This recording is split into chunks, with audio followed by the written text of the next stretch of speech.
watching Mental Health with Marcie, and I'm Marcie. In today's video, we are going to do something new. We're going to do what I'm calling a read with me, where we go through some of my old blogs and read through them. We've got the first one today, How I Became a Manager by 24. And for reference, I am 30, so this was written a while ago. I don't recall if I wrote it when I was actually 24, 25. It's at least 5 years old at minimum. So I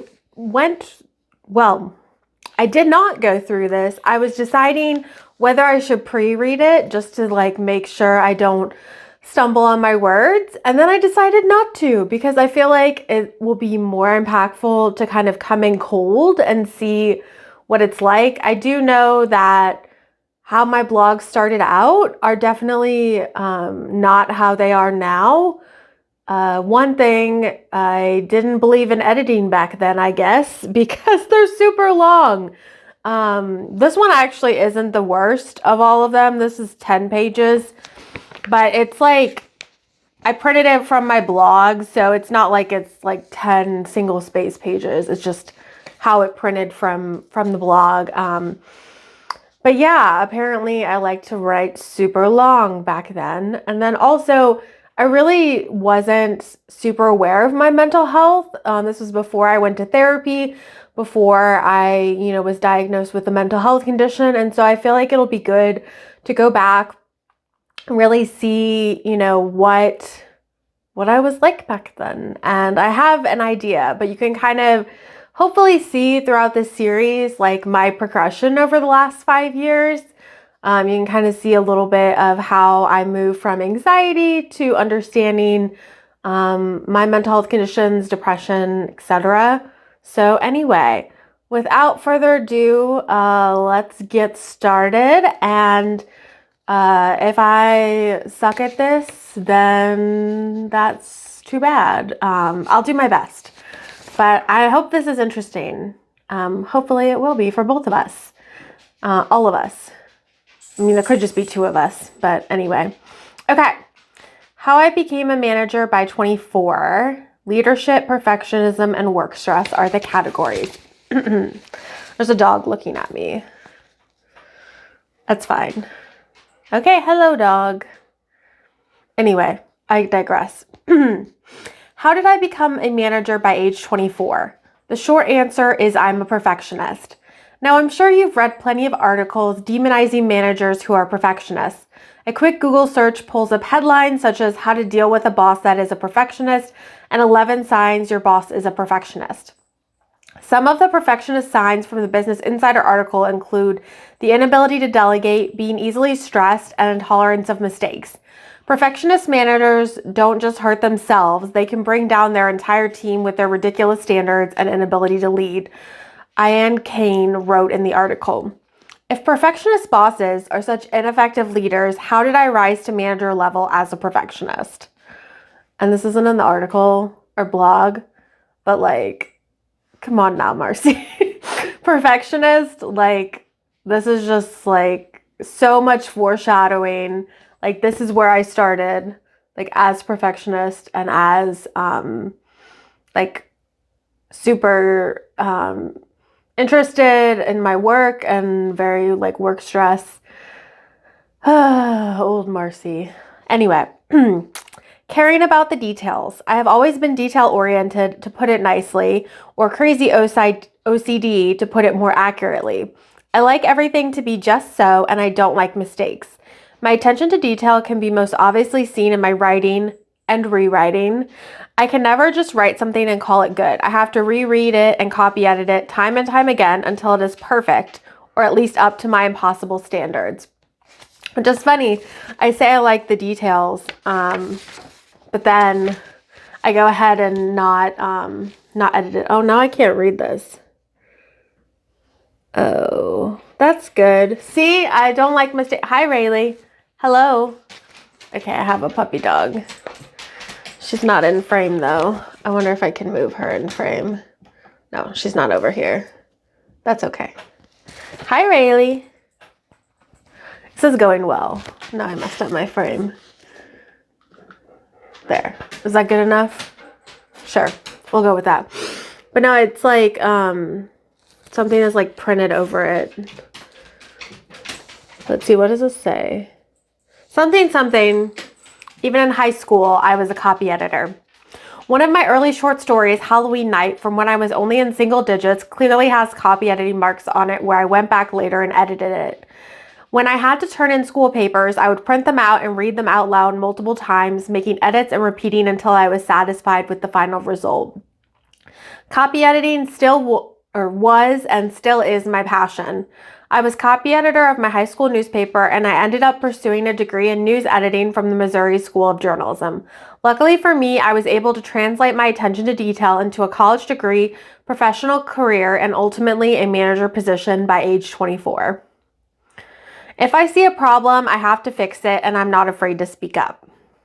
Here's the problem with being crazy detail-oriented. If I notice something that is wrong, I have to fix it. I can't just stand by and let things go, even if it's not my job. For example, at my high school newspaper, we didn't have the position of copy editor until I created it. I saw a problem. The newspaper was full of grammatical errors. Wow. I'm just like, it was.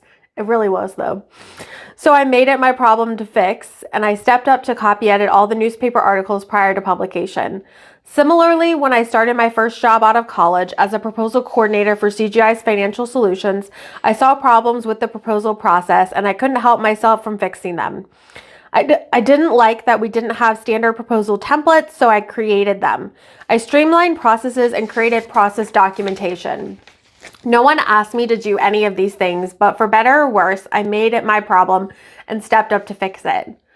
Another important part of my journey to manager was that I wasn't, and am still not, afraid to speak up when I see a problem, even when I am not in a position of power. This is very true. I very often speak up when I see something, and it doesn't matter like what level, what title I'm at.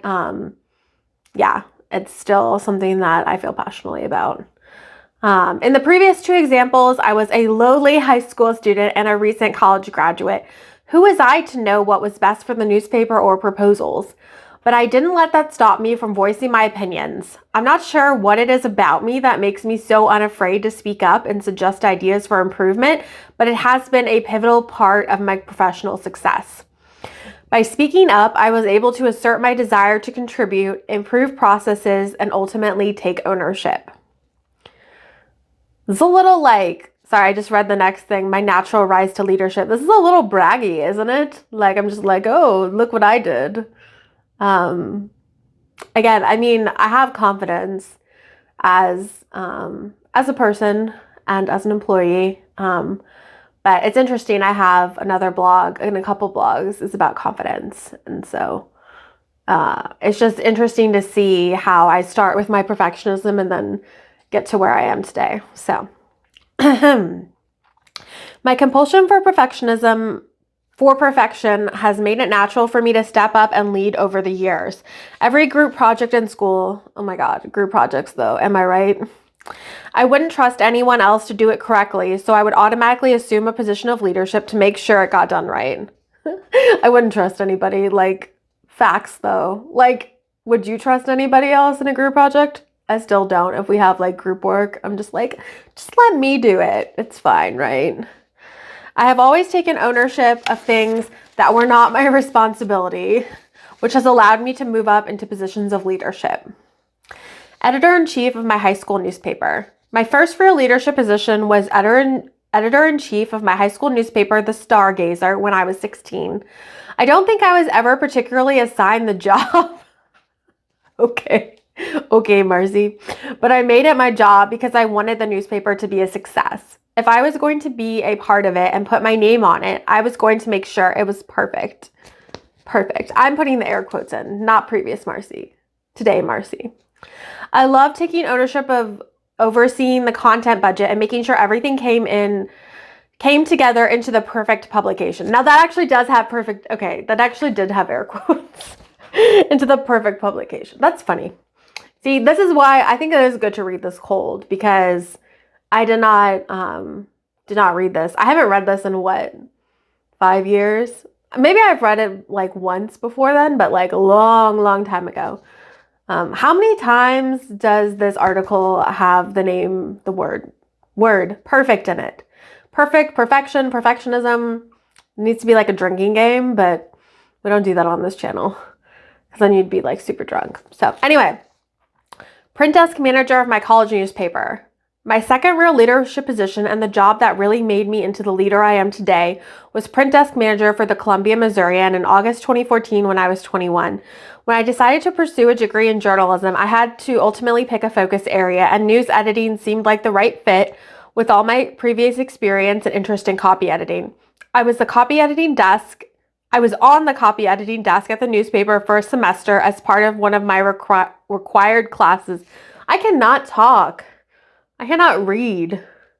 Gosh. And I really enjoyed it. The next semester, I was entrusted with managing the publication of our print newspaper every Monday night and some Saturday nights. I'm not really sure why I was given the job because every other night it was a professor managing the print production, not a lowly student. I don't know. I said I was confident, but I keep calling myself lowly and being like, I don't know why I got the job, but maybe that's like women imposter syndrome. Wonderful. Great. But again, similar to managing the production of my high school newspaper, I love managing the content of the print newspaper and making sure everything came together into a final publication by our daily midnight deadline. It was a stressful job on many nights as stories would appear or disappear on the budget and I would have to quickly adjust under deadline. But the stress really didn't bother me. Bullshit, Marcie. Just saying, it doesn't say bullshit in here, obviously, but it's just funny. If anything, it fueled my passion for desire for management. I'm just like, stress equals success. That's like the whole like theme of this article so far. Huh. Interesting. I don't believe that anymore, and I feel like I can be successful, or I know I can be successful without being constantly stressed. But at the time, stress equaled success. Taking ownership of the print newspaper and seeing it to final publication was a pivotal moment in my career. I realized I thrive managing processes and people. I realized I was meant to be a manager. Proposal lead for CGI's Financial Solutions. My third real leadership position was proposal lead for CGI's Financial Solutions in January 2017 when I was 23, 1.5 years after starting as a proposal coordinator. When I started at CGI, I quickly mastered proposal coordination in a few months in and single-handedly trained another member of the team only 4 months after joining the team myself. Damn, look at me training people 4 months. I mean, like, I know that I did this, but it was just so long ago. Who could even remember? Wow, that's pretty cool. I was constantly trying to improve processes and go above and beyond because of my compulsion for perfection. Why is that so hard to say? Compulsion for perfection. Yeah, that's hard to read out loud. So when my former boss brought the idea to me of becoming proposal lead, I jumped at it.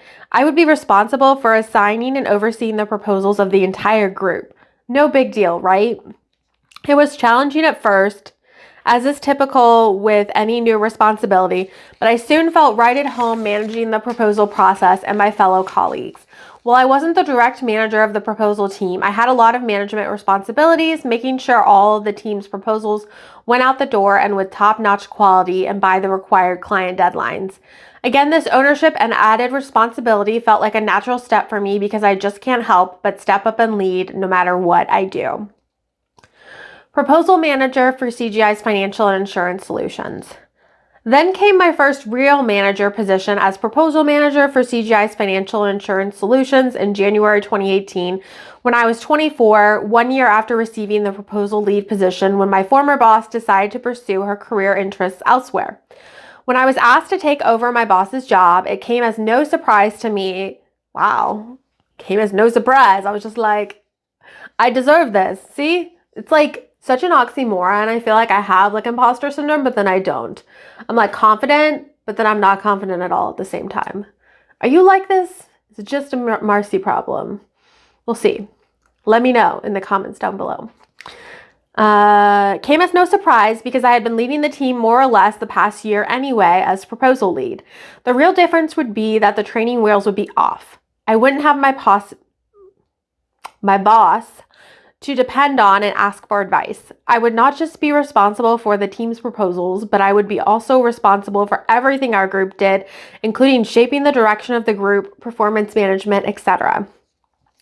I wasn't afraid to take on the new challenge because it just felt natural to continue stepping up and leading the group, albeit more officially now. I had ideas of where I wanted to take the group, and I finally had the authority to put them into action. 6 months into my first manager position, I'm now 25 and I've learned so much. Okay, so this was like 5 years ago. So I must have written this when I was 25. So interesting, or 6 months after into it. I've learned that not everyone responds to the same management style, so I have to adapt when managing different employees. I've learned that I have to give up some control and delegate in order to move up the ladder. While everything my team does might not be 100% exactly how I would do it, that's okay because I've passed on my knowledge and expertise to them and have to trust that they can do things successfully in their own way and sometimes even better than I could. What's next for this perfectionist boss? Perfectionist boss in parentheses, no. Quotation marks. That's what it is. See? Quotation marks. Okay. Well, I realize that some perfectionist bosses can drive their employees crazy with their unrealistic standards. I'm sure I did the same, right? I am so just so with my standards, so I'm sure everyone hated me. But anyway, I like to think that I am both a perfectionist and a boss, but not a perfectionist boss. What I mean by that is that in my own work, I will always be a perfectionist. I don't know about that, Marcie. Will you always be a perfectionist? I'm like holding my spot here.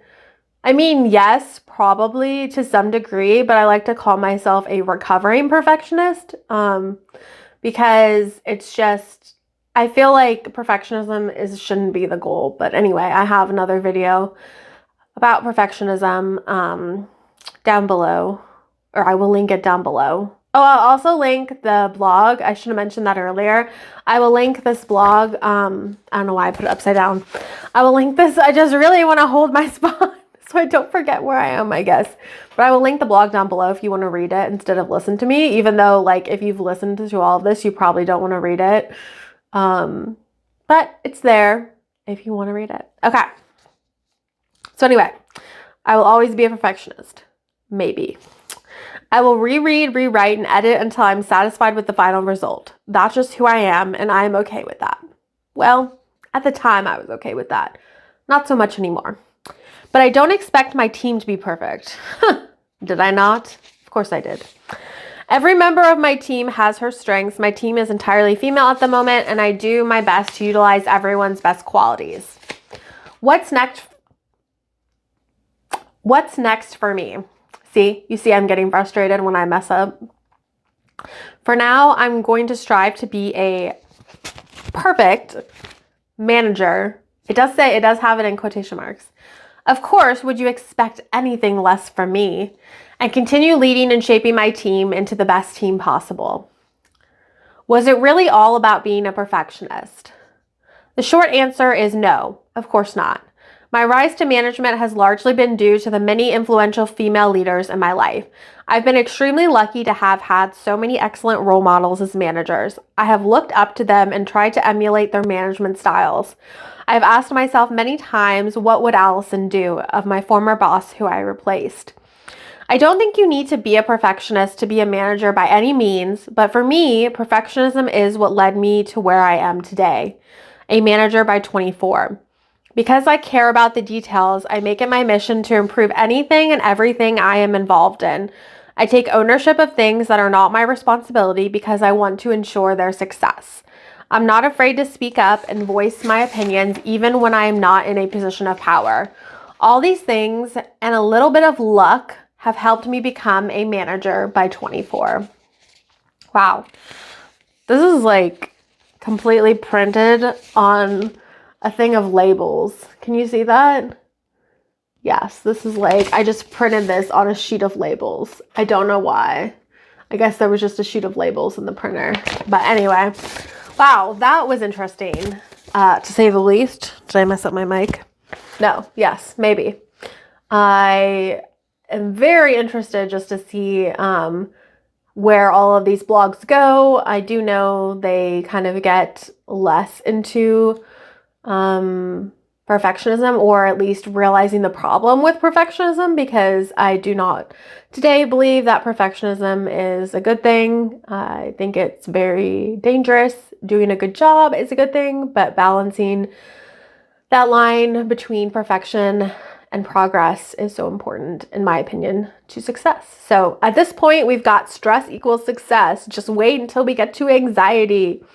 And also, a lot, like I said, a lot of these will be long.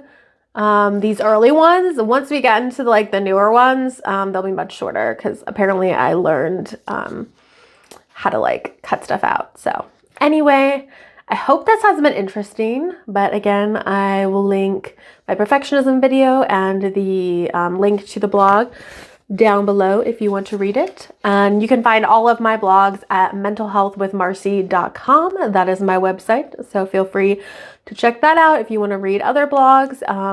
But anyway, thank you so much for watching, and stay well, my friends.